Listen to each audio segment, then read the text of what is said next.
Cuando los paramilitares entraron en la Gabarra, hizo carrera una frase que era, es que morirse en la Gabarra es muy fácil. Y de verdad morirse en la Gabarra era muy fácil. No, nos obligan a ver y a ver y a ver. O sea, tenía uno que ver, es que son sádicos y era la sevicia. La idea de ellos, y así nos lo dijeron a nosotros, me acuerdo tantísimo que se montaron en una cava, un camión cava, se montó uno de los paramilitares blancos, porque tristemente es así, los comandantes eran blancos y los patrulleros eran negritos. Entonces se montó y nos dijo que se llamaba Cúcuta, que el nombre de él era Cúcuta. Nos dijo que venía a liberarnos de la guerrilla y que como venía a liberarnos nosotros teníamos que poner nuestra cuota de sacrificio. Y que nuestra cuota de sacrificio era ir como pantalla, como carne de cañón, como barrera humana para acompañarlos hasta la Gabarra. Hágame el favor. Entonces la gente pues acaba de ver lo que le hacen a un muchachito de eso. Nadie dijo ni mu. O sea, el rollo fue que se le hizo muy tarde porque ahí duraron toda la tarde. La tortura de muchacho duró bastante. O sea, hoy por hoy los recuerdos a uno pues se le entrecruzan. Ahora que lo pienso duró bastante. Al final tal vez consideró que era poco práctico e inviable llevarnos pues como pantalla hasta la Gabarra. Entre paréntesis, pues para qué si igual tenía el ejército. Pero entonces nos dejó ir. Nos dejó ir. Paralelo a eso, la gente de la Gabarra ya sabía lo que estaba pasando. Entonces, mis papás me cuentan que eso fue uno de los días más caóticos y dantescos que se hayan podido vivir. La gente estaba desesperada por salir corriendo. Porque había algunas personas que habían llegado a la Gabarra que sí sabían cómo era eso. O sea, ahí había personas que habían llegado corriendo de los Montes de Bolívar, había llegado personas corriendo de Urabá, que sabían cómo era eso. De pronto no nos lo contaban o no le decían a la gente porque pues, pero ellos sabían cómo era el cuento con los paramilitares. La gente se volvía loca tratando de irse y vendiendo cosas, vendiendo todo, monetizando todo para poderse ir para Venezuela, para donde fuera. Esos fueron los primeros sexos y los primeros desplazamientos que hubo. El primero fue hacia Venezuela. Esa gente la recogió la Cruz Roja. Pero no pasaba nada. O sea, el 29 le dio paso al 30 y no pasó nada. Había combates con la guerrilla retrocediéndole a los paramilitares. En parte también por el esquema que tenían. En esa época la guerrilla tenía lo que ellos llamaban la guerra de posiciones o de movimiento. Eran guerrillas muy grandes, unidades gigantescas, y no estaban preparadas para eso. A la guerrilla de las FARC les fue muy mal, murieron muchísimos de ellos. A los helenos tal vez no tanto, porque por su misma estructura eran más móviles.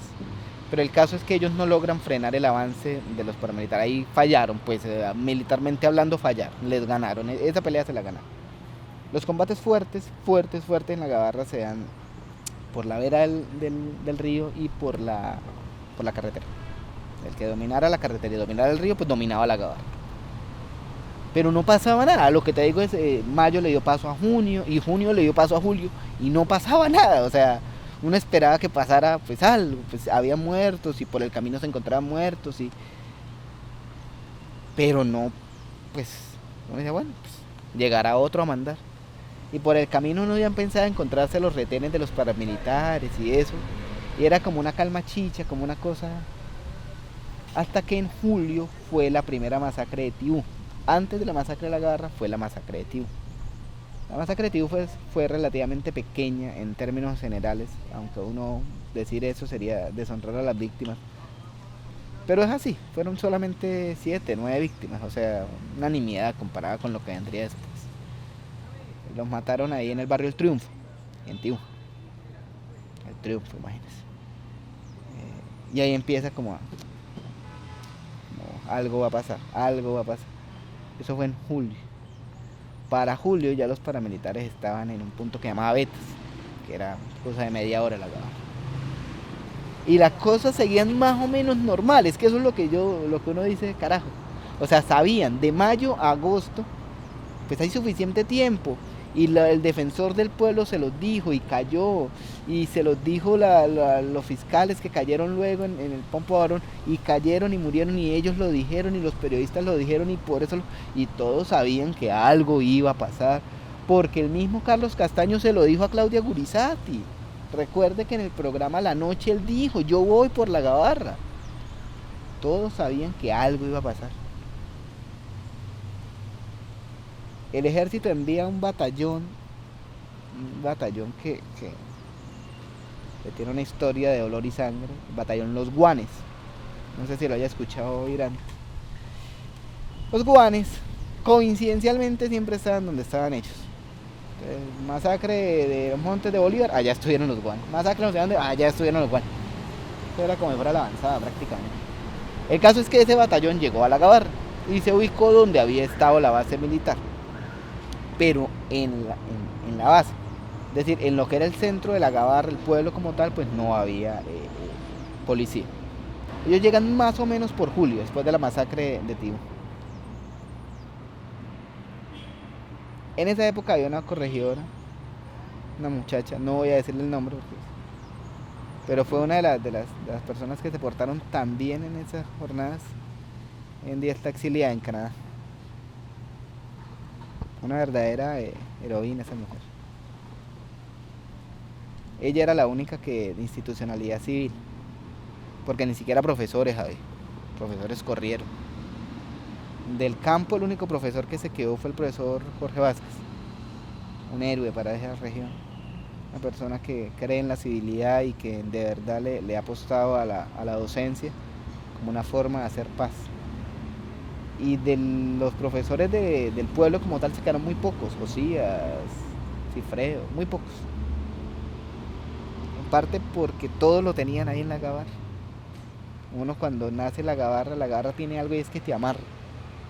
La Gabarra te amaña, te hace quererla, te hace quedar allá porque la vida en la Gabarra es muy bonita, es muy tranquila, pasa a otro ritmo diferente, es casi otro horario. El caso es que para agosto ya los paramilitares estaban completamente dueños de la carretera, es decir, dominaban toda la carretera de entrada y salida a la Gabarra. Y el 21 de agosto el ejército retiró los retenes. Esto que le estoy contando es verdad judicial, es decir, está demostrado judicialmente en procesos tanto de grupo en los que lo que en derecho se conoce como acciones de grupo, en las que el Estado fue condenado a reparar a las víctimas de la Gabarra, como en unos procesos penales en los que los comandantes militares, capitanes, mayores, pues fueron condenados y hoy en día pues están purgando condenas por estos hechos que te voy a comentar. La verdad es que el ejército no mató a nadie ese día, pues no directamente. Los Guanes tenían 3 retenes. El primer retén estaba en la entrada del pueblo, en el cementerio. Creo que tú lo debes conocer, el cementerio. Ahí, antecitos del cementerio de una virgen, ahí se hacía el ejército. El segundo retén estaba a la salida, es decir, por el puente, como quien va para la base. Y el tercer retén estaba en un punto que se llamaba Caracol. Caracol pues es por el río, pues usted ahí dominaba los 3 puntos de entrada y salida de la Gabarra, el río y las 2 entradas. Esos retenes no se iban nunca. Sin embargo, ellos los retiraron como a las 5 de la tarde.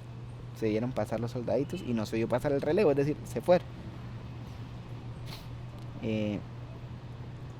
Como a las 7 de la noche se fue la luz. Se la quitaron los paramilitares. Y bajaron 3 pick-ups. 3 camionetas pick-ups de Platón, en las que iban los paramilitares. La masacre fuerte se hizo en 3 puntos.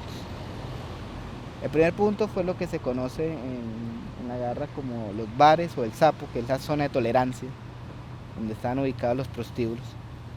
Hacia allá arrancó el primer grupo de asesinos. La masacre hicieron un grupo que se llaman Los Azules. Ahí fue el primero. El segundo grupo se ubicó en el Hotel El Río. O sea, recorrió todo ese camino hasta el Hotel El Río. Ahí en el Hotel El Río cayeron bastantes personas. Y el tercer grupo se hizo hacia lo que se conoce como el Puerto Maderero. Mejor dicho, taparon todas las salidas. La masacre no duró mucho tiempo en términos cronológicos. Serían, ¿qué? ¿Media hora? ¿40 minutos? Tal vez más, tal vez menos, no sé. Uno en ese momento no piensa mucho. Y la masacre se concentró esencialmente, ahora que uno pues sabe las cosas y lee. Esencialmente mataron compradores de droga, es decir, eliminaron la competencia. Y una lista que ellos llevaban. Iban casa por casa. Y las casas las abrían con hachas. Con hachas. Abrían las casas con hachas. Y se escuchaba cuando buscaban la gente. Se veían pasar las luces de los camionetes. Bueno, el caso es que la hermandad fue enorme. O sea, Los sacaban de las casas. la mayoría de gente cayó la gente que murió en las casas murió donde estaba. ¿Quiénes eran los de las casas? Pues uno sabe, ¿no? Más o menos qué, pero uno no sabe. El concejal cayó después. Ya te cuento la historia. La masacre de la Gabarra tuvo dos objetivos. La masacre de la Gabarra tuvo un objetivo práctico: acabar con la competencia en la compra y tráfico de drogas. Pero tuvo un objetivo psicológico. Uno creería que un acto de una barbarie tan demencial lo hacen unos locos sin razón, que de un momento a otro son armados y se les da por ir a matar gente. No, no, no. Eso es lo triste. Si hubiese sido así, uno diría, no, pues fue un acto irracional, barbárico, inconsciente, ¿cierto? Son inimputables en última instancia, hablando en términos jurídicos. No, no, no. No. Esto fue un acto pensado, racional, meditado, para destruirle el espinazo a cualquier resistencia en la Gabarra. Había que matar el espíritu de resistencia en la Gabarra. Había que demostrarle a la gente que eran capaces de hacer cualquier cosa. Que cualquier intento de resistencia, no te hablo de resistencia armada, de resistencia civil, era no solo inútil, sino que era impensable. O sea, que imaginarse siquiera resistirse a un poder de esos conllevaría algo como eso. Cuando ellos hacen eso, cuando la muerte, los jinetes del apocalipsis se sueltan, ¿sí? Y matan de esa manera tan brutal que mataron. Era que cómo mataban para No, o sea, en los bares entraron disparando al azar, a lo que cayera, al que cayera. ¿Sí? Y también iban con sus listas, claro. Pero eso iban, la idea no era solo matar, porque para matar los paramilitares te mataban en cualquier momento, no. La cuestión era demostrarles de qué eran capaces. Era decirles, mire, desde este momento nosotros somos dueños de todo en este pueblo. O sea, quebrar la resistencia del enemigo. Nosotros éramos el enemigo de ellos. Los civiles de la Gabarra eran enemigos de ellos. Porque es que ellos no hicieron base social. Ellos eran unos invasores. Era la misma lógica de Gengis Khan, ¿sabes? Cuando Gengis Khan llegaba a una ciudad, entonces la primera ciudad la cogía, la arrasaba hasta sus cimientos, la destruía y hacía unos montones unos montones gigantescos con los cráneos de los hombres, de las mujeres, de los niños, de los caballos, de los perros. Y las otras ciudades se rendían. Entonces, ¿quién iba a pelear contra una fuerza de esa? Haga de cuenta. La misma lógica casi 2000 y pico años después de Gengis Khan, ¿sí? Lo mismo, las demás veredas se rindieron, nadie hizo nada, o sea, de ahí en adelante el control fue total. Pero otro día, ¿cómo amanece? No, pues imagínate. ¿Cómo amanece ese pueblo totalmente? Lo peor fue eso, pues el día tenía que arrancar normal en última instancia, el otro día salió el sol y las cosas tenían que salir. Una comisión del CTI baja a la Gabarra a hacer los levantamientos y los acompaña a la corregidora. Pues la gente se levanta y encuentra muertos en la Ah, mucha gente, la fiscalía recogió 37 muertos. Los levantó 37. Se cuentan más de 100. Hoy por hoy sabemos que fueron más de 100. Porque la gente recogió sus muertos. Y en última instancia cada quien sabía pues, por dónde le sonaba el agua al molino y esperar a que la fiscalía llegara a levantarlo. O en última instancia, lo que le digo es, ya mataron a mi hermano, ya mataron a mi papá, ya mataron a no sé qué. Pues usted se va, coge su muerto y se va. ¿Qué va a esperar usted? Que vengan por el resto de la gente, no. Por eso es que no fueron todos, fueron muchos más. Cayeron muchos más de los 37. 37 judicialmente hablando, fueron muchos más. Esa comisión del CTI, bueno, paralelo a eso, el ejército supuestamente tuvo combates con la guerrilla ese día y esa fue la excusa que ellos tuvieron para supuestamente no ir a auxiliar a la gente. Judicialmente se demostró que eso era falso, que fue mentira. Eso está demostrado judicialmente, no se lo estoy diciendo Bernardino Carrero, lo dijo un juez de la República. Y eso es verdad, o sea, ese día no el ejército, porque pues no vamos a hablar del ejército como institución, sino unos señores que pertenecían al ejército y obedecían órdenes del ejército, se conectaron para que la muerte y la barbarie se pasaran en la Gabarra como nosotros no habíamos visto nunca. Y eso es triste, y eso hay que saber. Y hoy por hoy la gente de la Gabarra sigue esperando el perdón público. O sea, construir confianza en la Gabarra es difícil por eso. Por eso es que es difícil.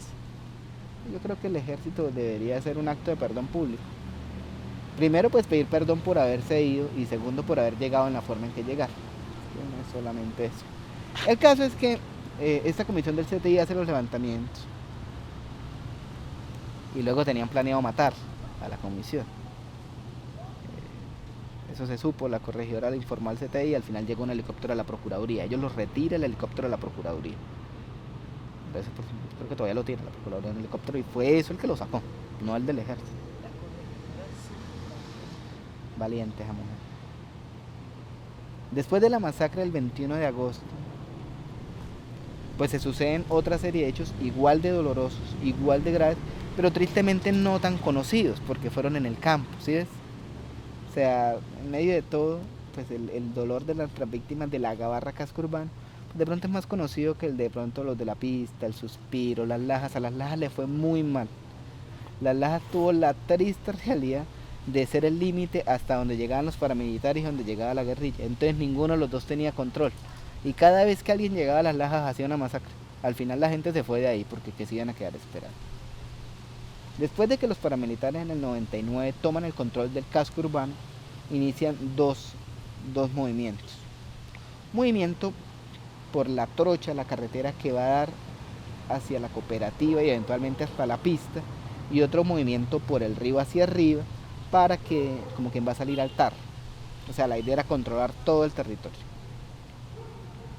A partir de ahí se empiezan a suceder una serie de masacres. O sea, todo 99, 2000 y 2001 fueron años en los que la masacre fue dura, o sea, durísimo.